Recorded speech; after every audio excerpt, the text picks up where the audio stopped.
This is the Ben Shapiro Show.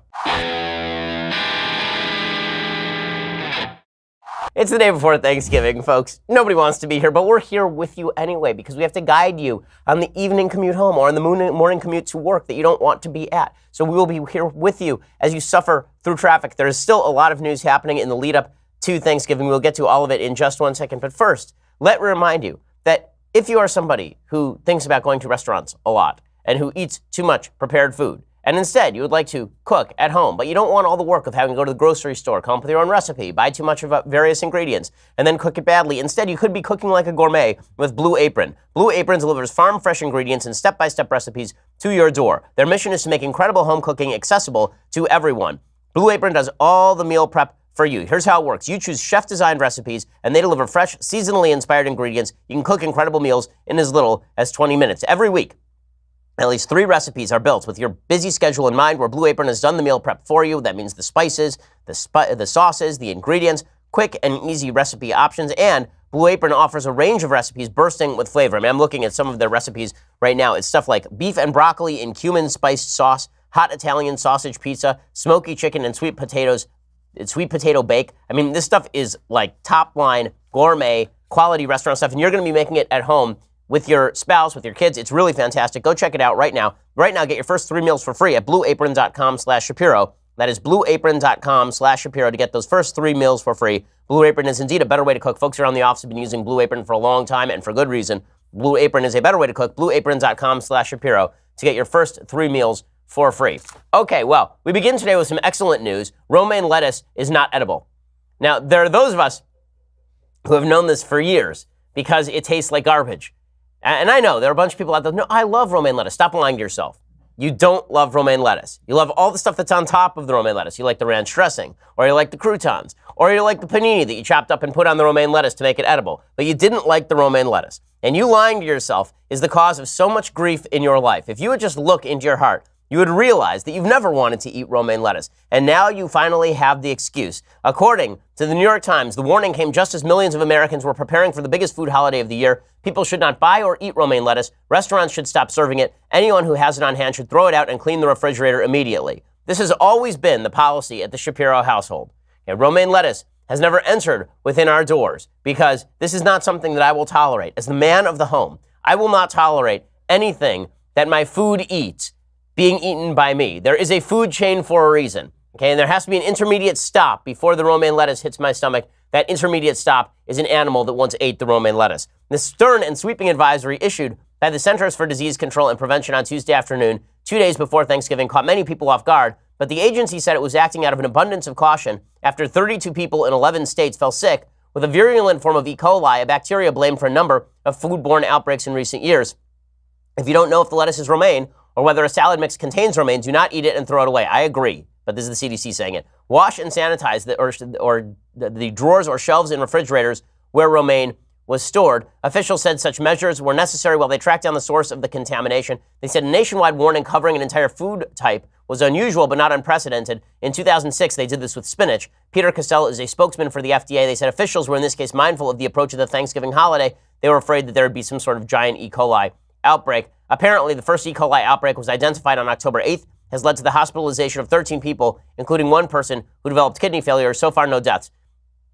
Honestly, okay, when I put aside the jokes for a second, I actually do kind of think this is government overreach. Like the fact that there have been 13 people in a country of 340 million people who got sick from eating romaine lettuce over the course of 6 weeks does not seem to me like the kind of crisis where you tell everyone you cannot eat any romaine lettuce ever. It seems a bit of overkill to me. It also suggests that the government has the capacity to prevent all sorts of types of disease. But listen, I'm not going to look a gift horse in the mouth. And if they tell me that I have an excuse not to eat romaine lettuce, I'm there. So that is the big news today. The other big news that the President of the United States has now made what can only be described as a bizarre statement about Saudi Arabia. And President Trump has an unfortunate habit of saying the quiet parts out loud. You know, there's something in politics where we all sort of know the truth about the U.S.'s relationship with Saudi Arabia. The truth is that every president of my lifetime has been too soft on the Saudis. President Reagan was too soft on the Saudis. George H.W. Bush sold AWACS to the Saudis. Bill Clinton was very soft on the Saudis. President Bush was very soft on the Saudis. Barack Obama was very soft on the Saudis. And now President Trump is very soft on the Saudis. This has been true for literally decades because ever since basically 1973, after the OPEC oil embargo, they've been a strategic ally of the United States, and that means they've been able to get away with an awful lot of stuff that we wouldn't allow a normal ally to get away with.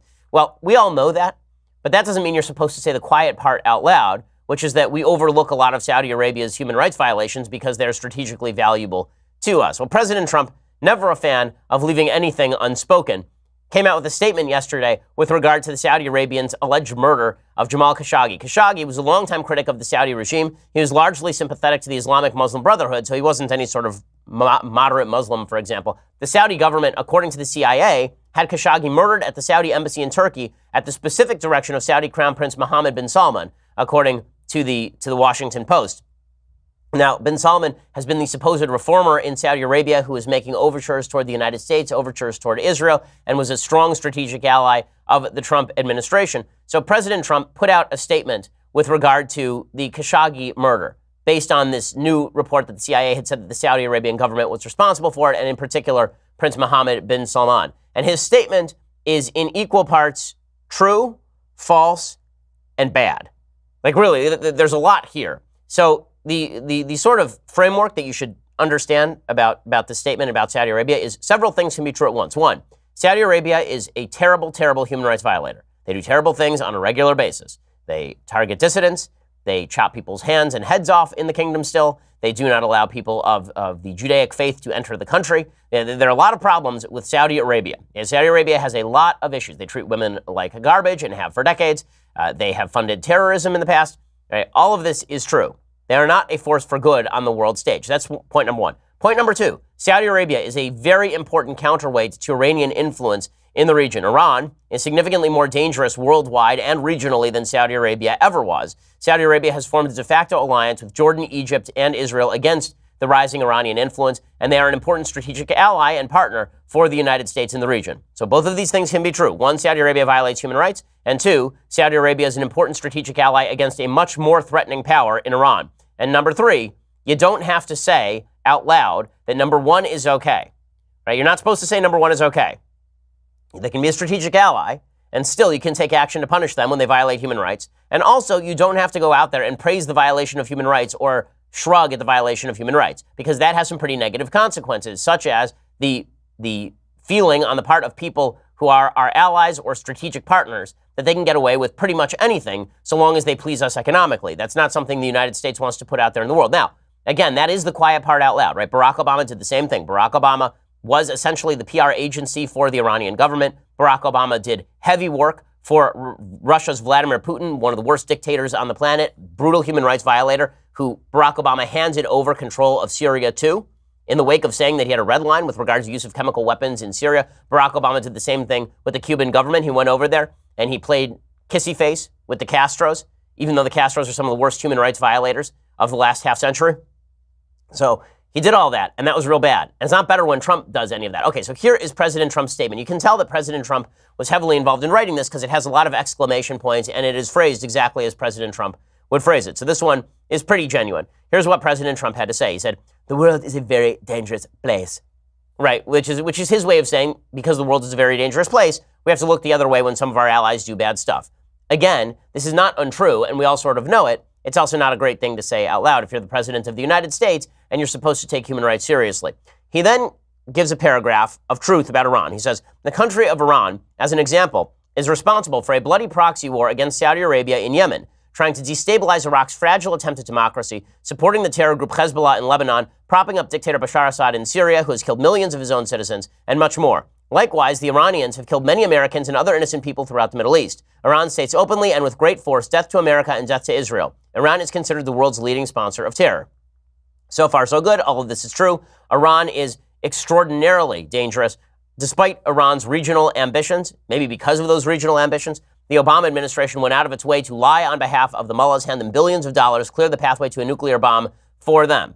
Okay, which is why it's particularly galling when you see members of the Obama administration suddenly coming out of the woodwork to condemn Trump for playing nice with the Saudis and for covering for the Saudis when the Obama administration did that after the Iranians, forget about the Saudis killing dissidents. The Iranians killed American soldiers in Iraq. Like 500 American soldiers in Iraq are dead because of the Iranian government. And the Obama administration played nice with them, which is significantly more dangerous then just on a geostrategic plane, much more dangerous for the Obama administration to play nice with the world's leading state sponsor of terrorism than it is for the Trump administration to play nice with the human rights violating evil dictatorship in Saudi Arabia, who also happens to strategically align with us in certain valuable ways and does not have the military capacity to extend its regional influence beyond Yemen, basically. President Trump then continues. He says, on the other hand, Saudi Arabia would gladly withdraw from Yemen if the Iranians would agree to leave. They would immediately provide desperately needed humanitarian assistance. Additionally, Saudi Arabia has agreed to spend billions of dollars in leading the fight against radical Islamic terror. Well, maybe, right? This is where we start to get into the president playing PR agent for the Saudis, and it's a really bad look. The fact is that in the American-Saudi strategic alliance, we are the powerful partner. We are the 400-pound gorilla. We're the most powerful country in the history of the world. Saudi Arabia needs us a lot more than we need Saudi Arabia. If we were to say to the Saudis, listen, guys, you need to clean up your act or we're going to cut off aid, Saudi Arabia doesn't have a lot of choices available to them at that point. If we were to say to them, listen, you're going to need to create all of these human rights reforms or away goes your military support, they wouldn't have a lot of choices in the matter because, again, Saudi Arabia is not militarily strong, except that the United States has troops stationed in Saudi Arabia, and it's basically been the mission of the U.S. government to protect the strategic sovereignty of Saudi Arabia. I'm going to get a little bit more into this in just 1 second. First, let's talk about you dressing well. So you're going to go to Thanksgiving, and let's face it, you're going to look like a schlub. But there's no reason that you need to look like a schlub every other day of the year. You don't need to wear those fat pants every other day of the year. Instead, you should be getting a tailored suit that makes you look like James Bond. Indochino makes the best suits on the market. They are tailor-made for you. They have a huge variety of fabrics, colors, and patterns. It makes Indochino super stylish. There's no longer any excuse for wearing a bad suit, an ill-fitting suit. You go to the local department store and pick something up off the rack, and it hangs on you like a pair of drapes. Instead, go get a tailored suit. Indochino makes suits and shirts to your exact measurements for an unparalleled fit and comfort. Guys love the options to personalize the details, including lapel, lining, pockets, buttons, writing your own monogram. It's really cool. I've been to the Indochino showroom here in Los Angeles. I went and I had them personalize the suit just for me. It really does feel like you're coming from a James Bond movie. It's super cool. Or if you don't have a showroom clothes, instead you can do measurements at home yourself and shop online at Indochino.com. You can choose your fabric inside and out, choose your design customizations, submit your measurements, and then just watch as the compliments roll in. November is Black Friday season, meaning that 2018's lowest prices are here, up to 70% off everything. The theme is all about stepping out from backstage. It's time to make an entrance, okay, guys? It is time for you to look good. That's 70% off the regular price for a made-to-measure suit. Again, my listeners receiving that Black Friday pricing by using promo code Shapiro at checkout, and shipping is free. That's Indochino.com, promo code Shapiro, for up to 70% off. Indochino.com, promo code Shapiro, for up to 70% off. All right, so back to President Trump's statement. So he's complimenting Saudi Arabia and talking about how we need them. He says, after my heavily negotiated trip to Saudi Arabia last year, the kingdom agreed to spend and invest $450 billion in the United States. This is a record amount of money. It will create hundreds of thousands of jobs, tremendous economic development, and much additional wealth for the United States. Of the $450 billion, $110 billion will be spent on the purchase of military equipment from Boeing, Lockheed Martin, Raytheon, and many other great U.S. defense contractors. If we foolishly cancel these contracts, Russia and China would be the enormous beneficiaries and very happy to acquire all of this newfound business. It would be a wonderful gift to them directly from the United States. Okay, that's not exactly a great argument. Okay, if your argument is that we are about to make a lot of money in an economic deal, so it's okay if Saudi Arabia kills dissidents, this is patently immoral. And if Barack Obama had said it, we would be saying exactly that at the time.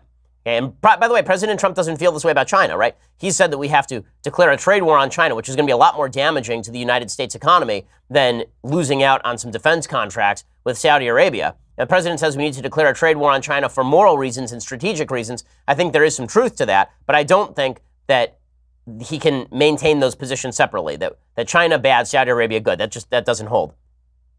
But here's where he gets to the really bad stuff. The president's in this statement. He says, the crime against Jamal Khashoggi was a terrible one and one that our country does not condone. Indeed, we have taken strong action against those already known to have participated in the murder. After great independent research, we now know many details of this horrific crime.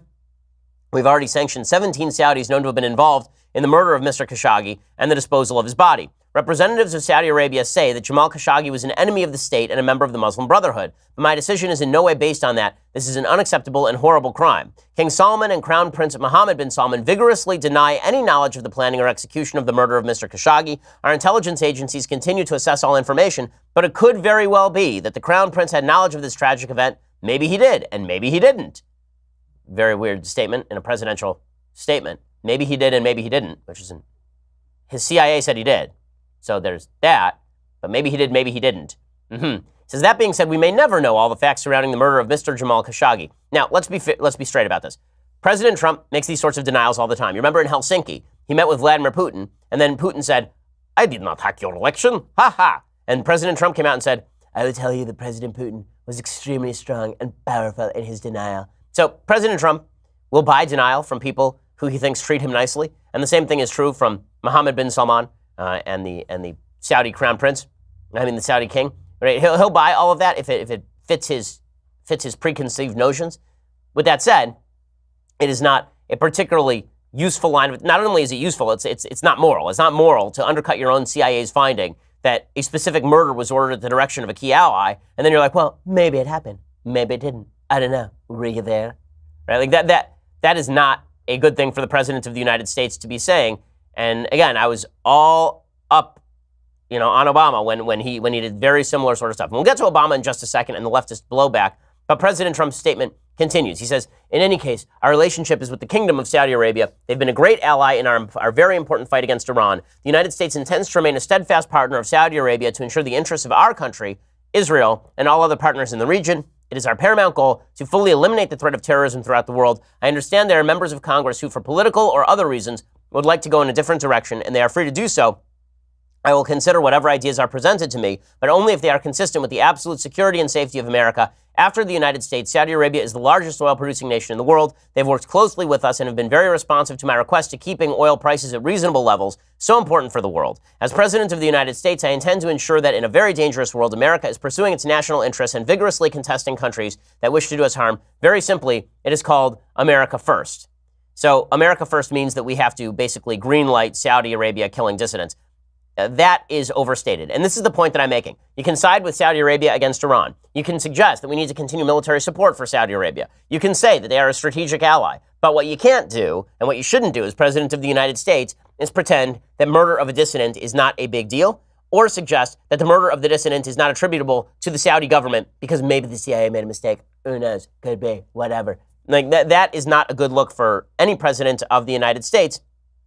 And so it is not completely out of left field or incorrect when the Washington Post criticizes the president, saying that President Trump's response to the brutal murder of journalist Jamal Khashoggi is a betrayal of long-established American values of respect for human rights and the expectation of trust and honesty in our strategic relationships. Now, here is where we start to get to the dicey territory. So first of all, we'll finish with President Trump's commentary, and then we'll get to the dicey territory, which is people on the left who are going after President Trump in a way they never went after Barack Obama for his ties with Iran, with Cuba, with Vladimir Putin, right? I mean, that stuff is really, really hypocritical, and not only hypocritical, sets up a standard that essentially suggests the only reason they're going after Trump is sheer partisan politics over this stuff, that he said the quiet part out loud, and he wasn't supposed to do that for whatever reason. Okay, with that said, here was President Trump's state. So President Trump, at this point, is almost trolling.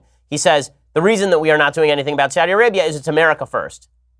All I do is focus on this country and making great deals for this country. I don't focus on making great deals for myself because I don't care anymore. So Saudi Arabia has nothing to do with me. What does have to do with me is putting America first. Okay, and the idea is that America's interests require us to do this. And here's the point. America's interests do not actually require us to greenlight the murder of dissidents by strategically partnered governments. It doesn't actually require us to do that. That is the point that I'm making over and over here. And when President Trump says he's not going to destroy the economy on the basis of them murdering a citizen of their country, well, again, the idea that we're going to destroy the economy if we sanction the Saudis a little bit is just absurd.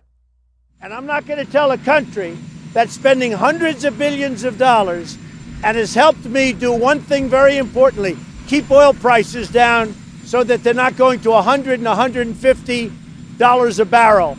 Right now, we have oil prices in great shape. I'm not going to destroy the world economy, and I'm not going to destroy the economy for our country by being foolish with Saudi Arabia. Okay, so, again, the idea that we are supposed to greenlight bad Saudi behavior because they keep the oil prices low, that's been true for decades. But when the President of the United States says it out loud, it makes it sound as though the United States is somehow enthralled to the oil prices in Saudi Arabia, which is really bad stuff. The President should not be saying this. And this led to Mike Pompeo, the Secretary of State, being grilled, he was being grilled at the State Department. He was asked, does America First mean putting cash ahead of human rights? So does the America First agenda mean putting U.S. business interests ahead of human rights concerns? The United States took a very strong response. We have sanctioned 17 individuals in connection with that investigation.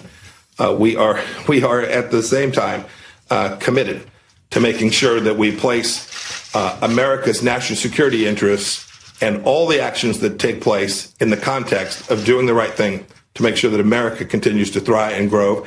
And when we do that, the world is better off for it too, and the Middle East is better off as well. Okay, now, as I say, I am not opposed to the Trump administration's general policy with regard to Saudi Arabia. In fact, I think that general policy is largely correct. But with all of that said, they're opening themselves up to charges that they don't care about human rights, which seems to be somewhat true, and to the idea that President Trump is putting simple trade deals above basic morality. President Trump seems to be saying that himself. That is a serious problem. Now, with that said, we're going to get to the left's response, which is entirely hypocritical, completely politically driven, and not driven in any real way by serious objections to what President Trump actually did. I'll explain that in just 1 second. First, let's talk about your sleep quality. So, there's nobody on the planet like you. Why would you buy a generic mattress built for somebody else? Helix Sleep has now built a sleep quiz. It takes 2 minutes to complete.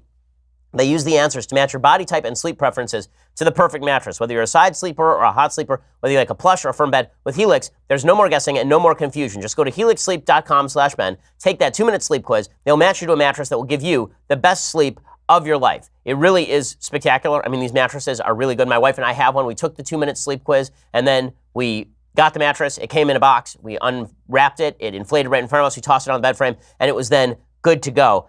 It's really a terrific product, and right now Helix is offering up to $125 off all mattress orders. Again, up to $125 off at helixsleep.com/Ben. That's helixsleep.com/Ben for $125 off your mattress order. Go check it out right now, helixsleep.com/Ben. They also have a 10-year warranty. You get to try it out for 100 nights risk-free. You really got nothing to lose and everything to gain in terms of sleep quality. These mattresses are so good. I got one for my sister for her wedding. She loves it. It's really great. helixsleep.com/Ben for $125 off your mattress order. Okay, so the left's response to President Trump is hypocritical and absurd.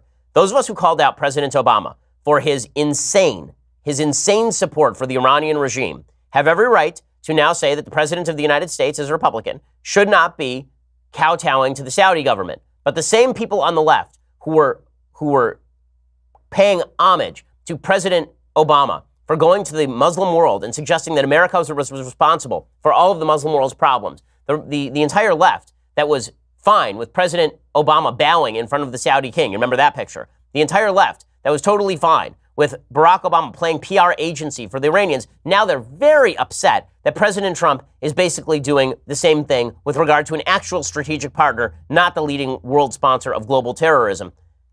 So, for example, you have Samantha Power. Samantha Power is the former UN ambassador and for the Obama administration. And Samantha Power basically, here's what she tweeted out. Let me actually find the exact tweet because it really is quite absurd.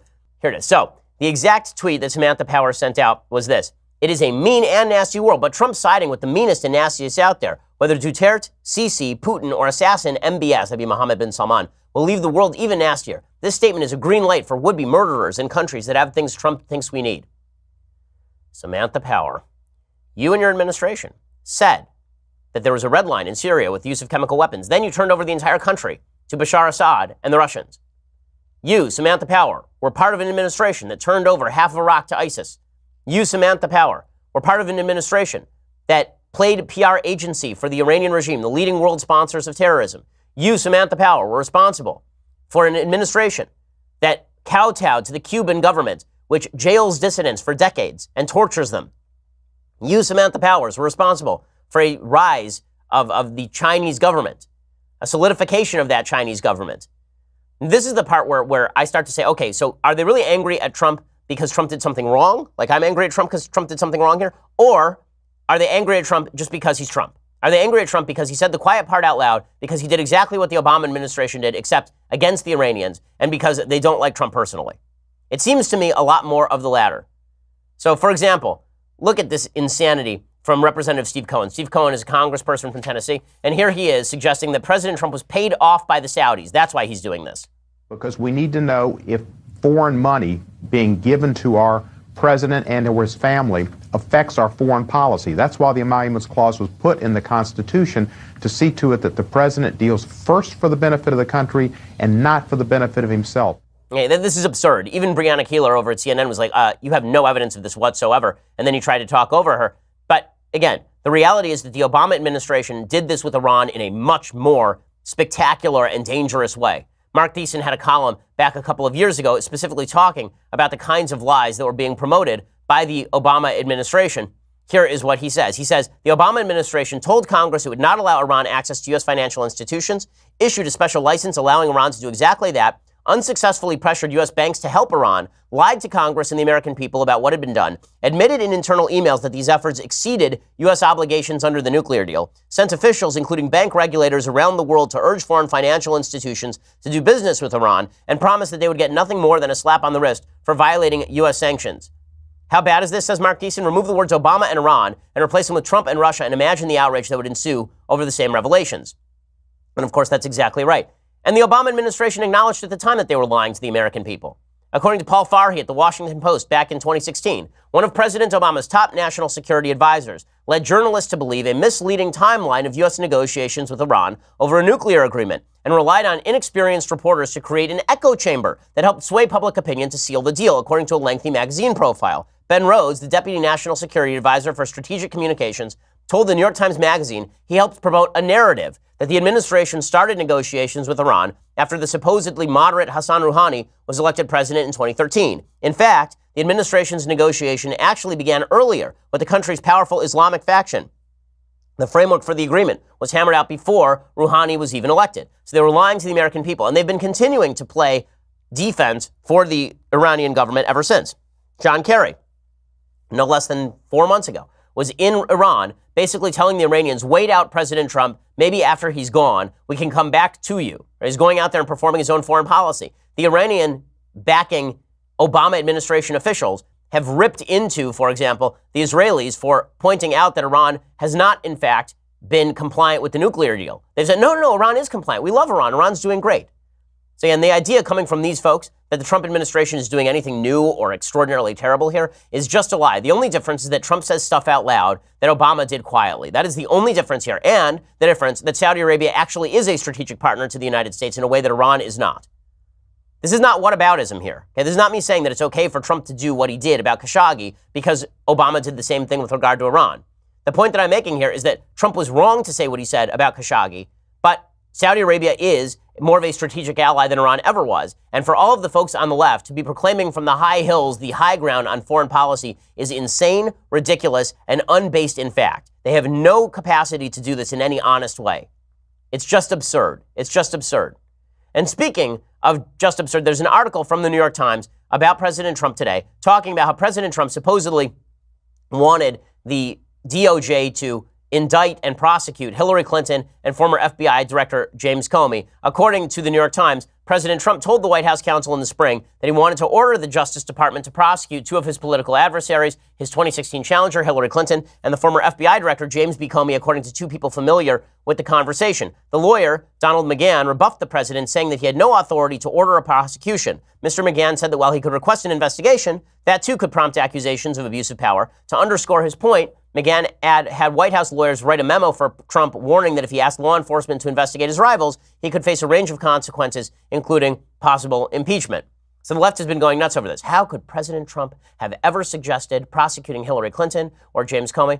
You know what the answer is? The answer is the same as the answer is with regard to the Saudi thing. President Trump says a lot of stuff out loud that a lot of other people say quietly. President Trump says a lot of stuff and considers a lot of stuff that his job does not allow for. President Obama did it quietly, and so we pretend that meant that he was filled with dignity and honor. President Trump says this stuff out loud, and therefore this means that he is the greatest tyrant this side of Genghis Khan. Right? This is really how the media play it. Remember, President Obama had his attorney general act as his wingman. That is the statement of his own attorney general. He declared executive privilege on behalf of that attorney general when he was held in contempt by Congress. No one at the IRS was ever prosecuted for the targeting of conservative groups. But Obama did it quietly. He didn't say it out loud, and that meant that he was filled with dignity and honor. And so some folks, Connor Friedersdorf over at The Nation, at The Atlantic, he said, well, you're making excuses for President Trump on this story. No, I'm just telling the truth. on President Trump, which is President Trump says a lot of crap. Most of it never sees the light of day. Most of it never turns into policy because, as I say, President Trump says a lot of crap.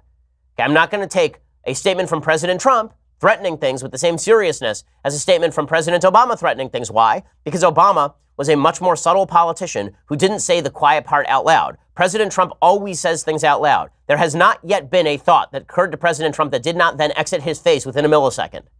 So when President Trump says stuff, no, I'm not going to take it as seriously as I would from President Obama, because Obama actually considered the stuff that came out of his face. And that meant that when he issued a threat, it was actually dangerous. When Trump issues a threat, it's mostly Trump just saying things. And these folks who are saying that I'm supposed to treat Trump exactly like Obama, like, I have a functioning prefrontal cortex. I'm not going to. That's silly. It's like saying that I'm supposed to treat my 2.5-year-old son the same way that I treat my wife when they make pronouncements on things. Like, no, they're different people with different capacities. That's not a thing.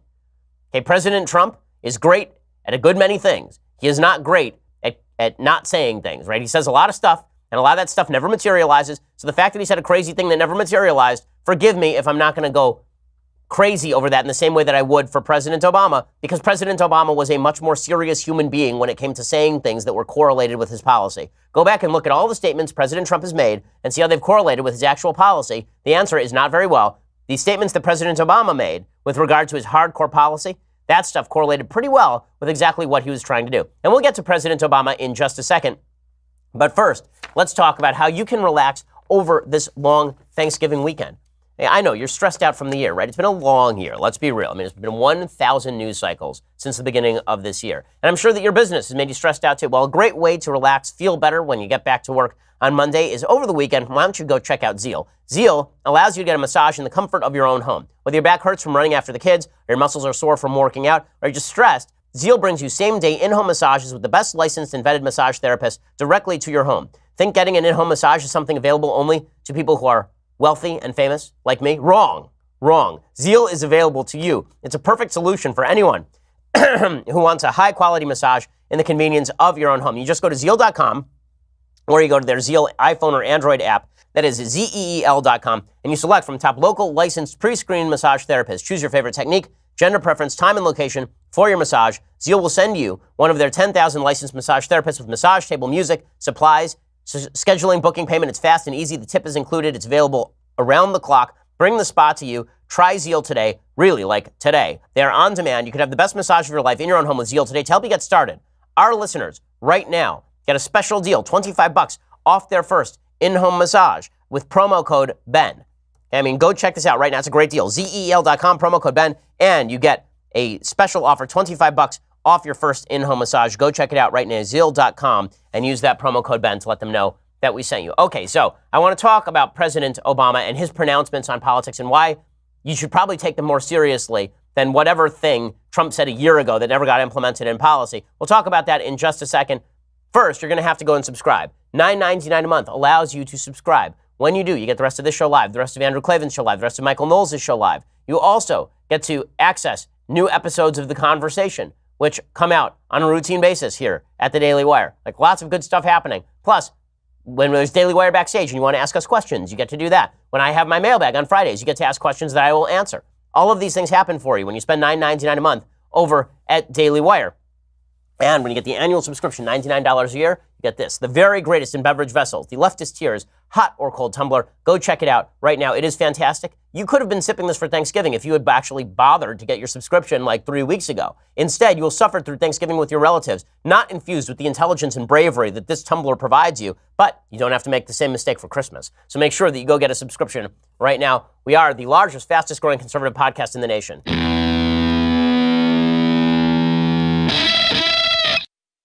Okay, so President Obama, as I say, there's been a lot of talk about how seriously should we take President Trump. And the biggest problem for President Trump generally has been that the dude says a lot of stuff, which is one of the reasons why President Trump should never testify in the Mueller investigation, because the guy, things fall out of his face at the same rate as things fall out of a newborn babe's face after you breastfeed them. Like, President Trump just says many, many things. And if you are his lawyer, the last thing that you want is him spitting up all over Robert Mueller. It's really not something they're interested in. Robert Mueller just starts to burp, and then all of a sudden Trump just vomits out a bunch of stuff. Like, that would not be smart. So instead, he has issued a bunch of written responses. According to the New York Times, President Trump laid out for special counsel his defense in the investigation into possible ties between his associates and Russia's election interference. The president's lawyers said in a statement on Tuesday the details of Trump's responses were not immediately clear. His lawyers said that now that he'd handed over his answers to questions from the special counsel, the time had come to end the investigation. This seems about right. Once he's given his answers, I'm not sure exactly what more there is to do here. Okay, all of that said, that is smart work by his lawyers. Of course, you want written answers and not spoken answers because President Trump says a lot of stuff. You know who else says a lot of stuff but means it seriously? Barack Obama. This gives Trump a bit of an advantage in the Trump versus Obama sort of sweepstakes. That's because Selena Zito's description of Trump that you take him seriously but not literally is pretty accurate. Right? Because Trump says a lot of stuff, there's a lot of, we all know what he means. There's a lot of that with President Trump. With Obama, we know what he means because he says what he means. And when he says what he means, we take it seriously because he is a considered politician, very smooth, very rhetorically sound. And therefore, when he attacks Americans he disagrees with morally, or as rubes, or as idiots, or as racists, we ought to take that seriously because he is speaking for the Democratic Party in a way that Trump never spoke for the Republican Party. It's really kind of fascinating. People say that Trump is speaking for the moral heart of the Republican Party. Listen, I was afraid of that in 2016. Right? I said I didn't want Trump to soul suck the Republican Party and make it so that every one of his utterances became the new de facto conservative position. I don't think that has happened. I think that if you ask most Republicans what they think of President Trump, most Republicans will say, yeah, I kind of like the guy. And if you ask them about his more ridiculous statements, and you are honest about asking, and you're not just, a leftist trying to do a gotcha, what they will say is, yeah, that was pretty bad. He probably shouldn't have said that. But you know what? I don't look to President Trump for my moral bearings. I look for him to get things done. Right? That's what most Republicans would say. When they are looking for kind of thought leaders, President Trump is not the person they go to. This is particularly true for young Republicans by investigative and polling data. In any case, President Obama is different. President Trump does represent the heart and soul of the Democratic Party in a way that Trump actually doesn't. And President Obama was asked in an interview about denial of global warming. And listen to his statements about Americans generally and Americans who don't agree with him on his policy prescriptions with regard to global warming. The reason we don't do it is because we are still confused, blind, shrouded with hate, anger, racism, mommy issues.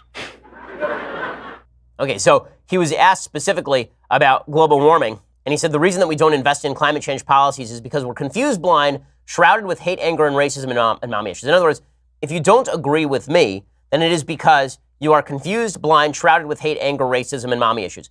He says, we are fraught with stuff. And so if in that case, the single most important thing we have to invest in is not, oh, look, I'm a huge supporter of science and technological research and social science. People call me Spock for a reason. Hey, first of all, if you self-describe as Spock, you are a douchebag of epic magnitude. My goodness, right? Like if you go around, you're like, you know what I am? I'm like Data. You know what I'm like Spock. That's me. Like when I make jokes about that, they're jokes. Okay, like when I say that I'm a computer, that's because I am mocking myself. Okay, but when Trump says that, when Obama says that he is like Spock, he actually thinks of himself, he is epically, rationally. He says, I believe in reason and logic and all these Enlightenment values. But the thing that we really have to invest in is people. We got to figure out a way to work together. And then he says that the people who disagree with him have all of these issues. Unfortunately, that is an attitude that has infused the Democratic Party, and it's a very unified Democratic Party. It's a unified, politically clever Democratic Party. So we are looking at a real phenomenon in the Democratic Party that is dangerous to the heart and soul of the country. Because I think that Obama's statements basically reflect the view of a lot of folks on the left, which is that if you disagree with them, you're inherently a bad, racist, stupid human being with mommy issues. And I will say that they are effective politically in a way that Republicans have not historically been. I'll give you the evidence of that in just 1 second. So the best evidence that Democrats are politically effective is Nancy Pelosi. So Nancy Pelosi, this is really amazing. Nancy Pelosi, she was receiving a challenge from a woman named Marcia Fudge, who is a Democrat from the state of Ohio, a black Democrat from the state of Ohio, and she was going to challenge Nancy Pelosi. Then it turned out she was no longer going to challenge Nancy Pelosi. Why? Because Nancy Pelosi went full horsehead in the bed with Marcia Fudge. And she chopped off that racehorse's head and shoved it in Marcia Fudge's bed. And then Marcia Fudge started screaming that she would support Nancy Pelosi. Why? Because within days of Marcia Fudge announcing that she might run against Nancy Pelosi, the local media uncovered a letter written in 2015 by Marcia Fudge in support of a Cleveland judge named Lance Mason. Okay, that specific letter was a commendation, right, recommending that his sentencing in a case of violently beating his wife was that the sentencing be lightened. She said, I commend Lance for immediately recognizing that he needed help and entering counseling, which continues as of this writing. Lance accepts full responsibility for his actions and has assured me that something like this will never happen again. There was only one problem with the letter beyond the obvious of, supporting a wife beater. It turns out that Lance Mason has now been arrested for killing his wife. Okay, so that was not good. It turns out that he was convicted of beating his wife in 2015, and he was arrested on suspicion of murdering her on Saturday, and Marcia Fudge had written a letter in support of this guy. Well, within hours, it turns out Marcia Fudge now supports Nancy Pelosi for Speaker of the House. It turns out members of the Democratic Party, pretty good when it comes to politics. If they're both good at politics and radical, this is very bad for Republicans, conservatives, and mainstream Americans across the political spectrum. Now, speaking of radicalism, I would be remiss if I did not point out this insane story today. Okay, Nature magazine has now come out with an editorial.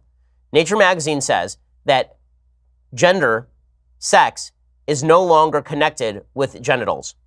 I am not kidding you. This is Nature magazine. So we found out last week that the American Civil Liberties Union does not care about civil liberties, that they want to make sure that the Title IX proposals by the Trump administration never take effect, even though those Title IX proposals protect the rights of the accused. They said there are too many rights of the accused. The American Civil Liberties Union. Now, Nature magazine, which I was led to believe by the name of their magazine, was interested in things like, say, nature. It turns out, no, not so much. What they're really interested in social science garbage that is promulgated by the political left because they hate President Trump. This is pretty amazing. Here's their editorial in Nature magazine. According to a draft memo leaked to the New York Times, the U.S. Department of Health and Human Services proposes to establish a legal definition of whether someone is male or female based solely and immutably on the genitals they are born with. Genetic testing, it says, could be used to resolve any ambiguity about external appearances.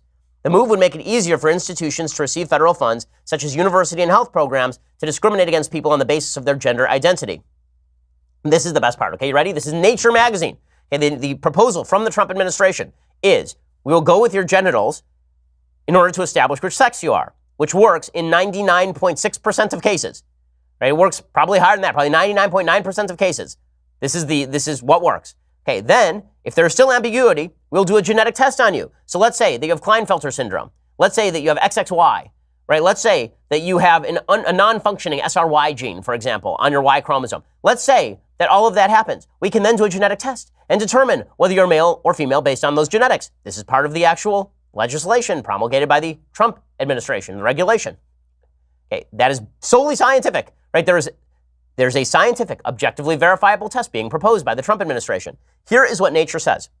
The proposal, on which HHS officials have refused to comment, is a terrible idea that should be killed off. It has no foundation in science and would undo decades of progress on understanding sex and gender, a social construct related to biological differences, but also rooted in culture, societal norms, and individual behaviors.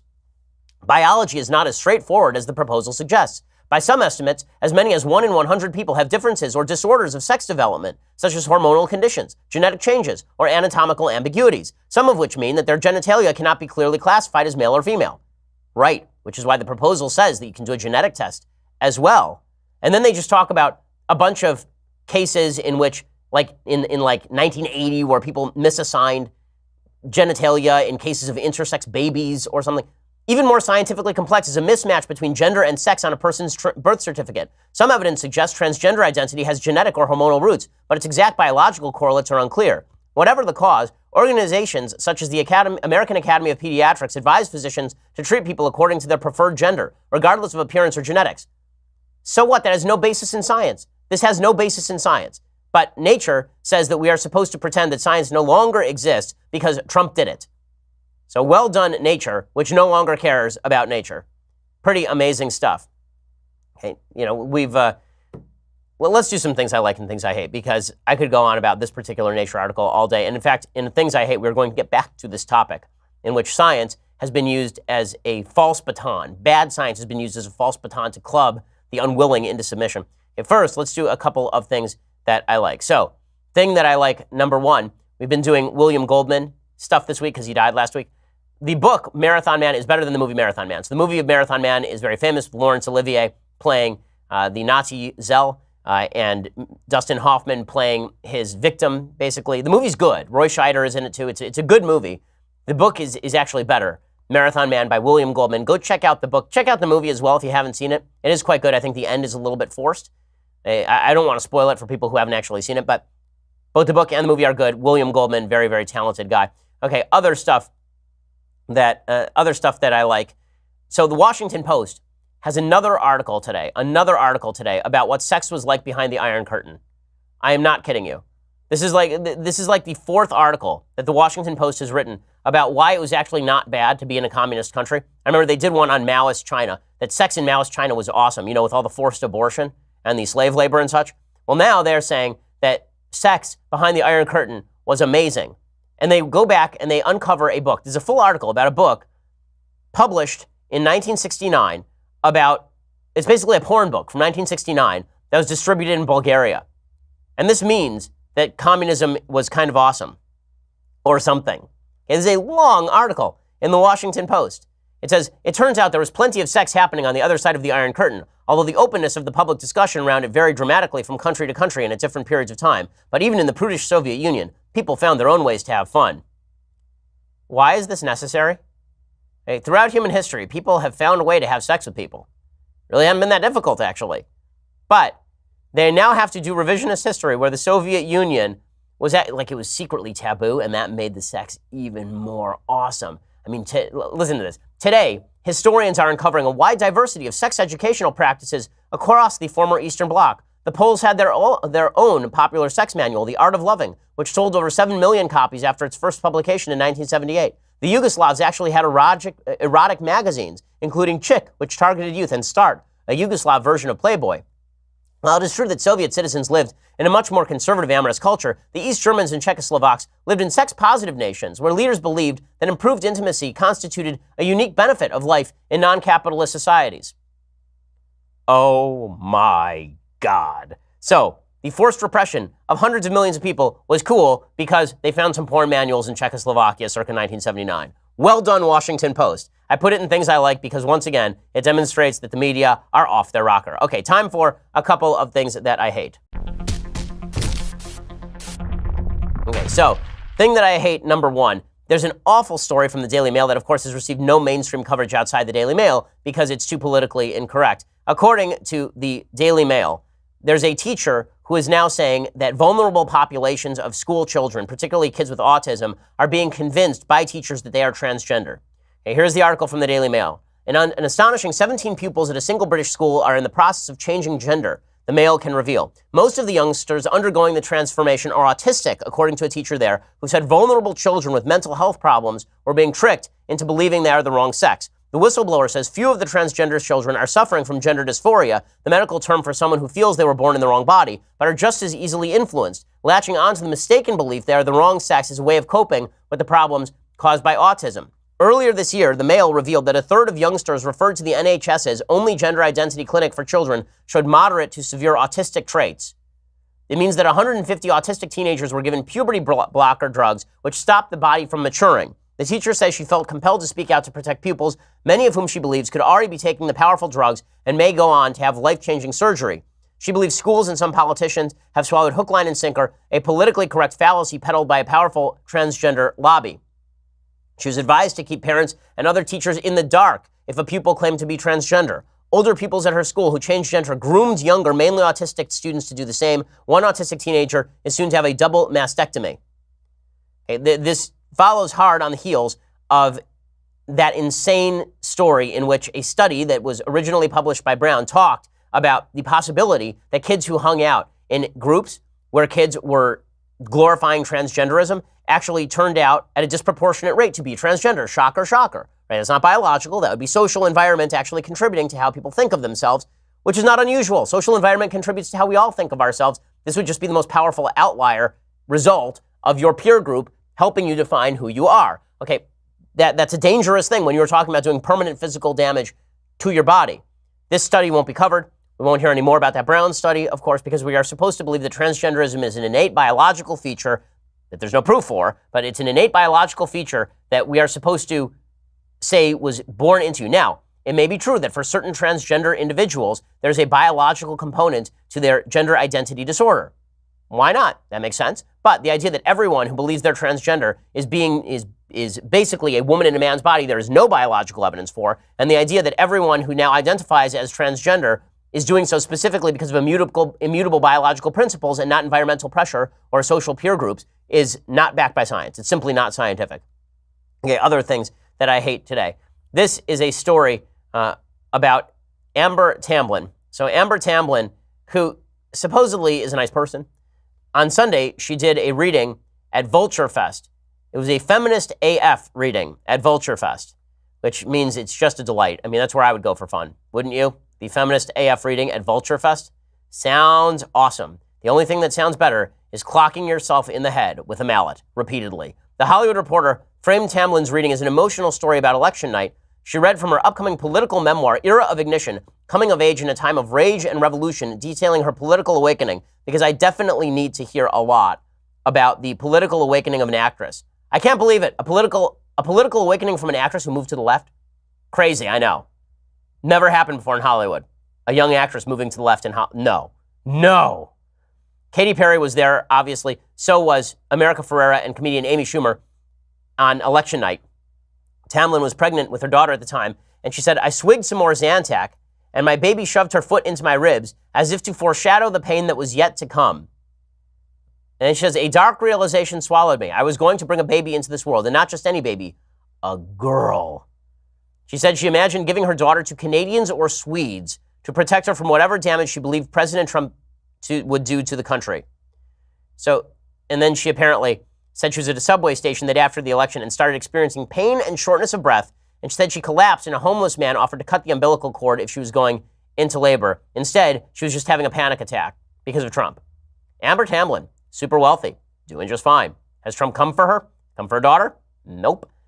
I have to agree. I sort of agree with Amber Tamblyn. If you're a person who wants to give away your child to another country because a person of the opposing party was elected, as happens pretty much every 8 years in this country, then I think you should also give your child to a foreign country or to a parent who is not you, because you seem like a crazy person. This is a general rule of thumb. When Obama was elected, and I had one kid I had two kids during Obama's tenure.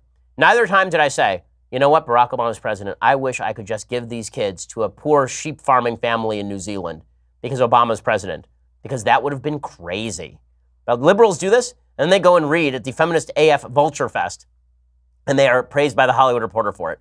The genius of these folks. Okay, time for a quick Federalist paper, since we haven't done one in a couple of weeks. We are now on Federalist 50, making steady progress all the way through the Federalist Papers. This one is written by James Madison, and we can sum it up pretty quickly. This particular Federalist paper is about whether there ought to be periodic reevaluations of the Constitution. Like, should there be a provision in the Constitution that says we'll get together here every 4 years and reconsider the Constitution?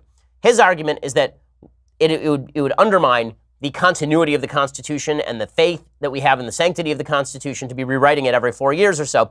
He also says that when you make it a regular thing, then there will be a partisan breakdown in terms of the Constitution itself, and it will just turn into a partisan gridlock instead of allowing organically consensus to form about what needs to change in the Constitution, and you need that sort of consensus for these amendments to actually pass in the first place. He points to the example of the 1783-1784 Pennsylvania Constitution, which did include a provision like this. He says, is it to be presumed that at any future septennial epoch, the same state will be free from parties? Is it to be presumed that any other state at the same or any other given period will be exempt from them?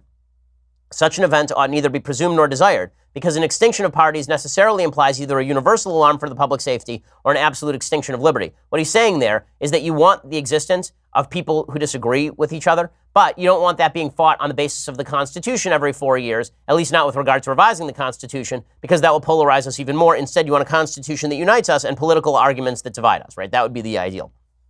Okay, well, I hope that you have a wonderful Thanksgiving, and you have a lot to be thankful for in this, the greatest country in the history of the world. There's a lot to be grateful for. Forget about politics for just a second. And remember, you get to practice the religion of your choice in this country. You get to speak freely. You get to live in prosperity. Economically speaking, you are the richest people in the history of the world. Everything is pretty good. So cool down. Everything's fine. Enjoy. And thank God for all the privileges and benefits we have as citizens of the greatest country in the history of the planet. I'm Ben Shapiro. We'll see you here next week. This is The Ben Shapiro Show.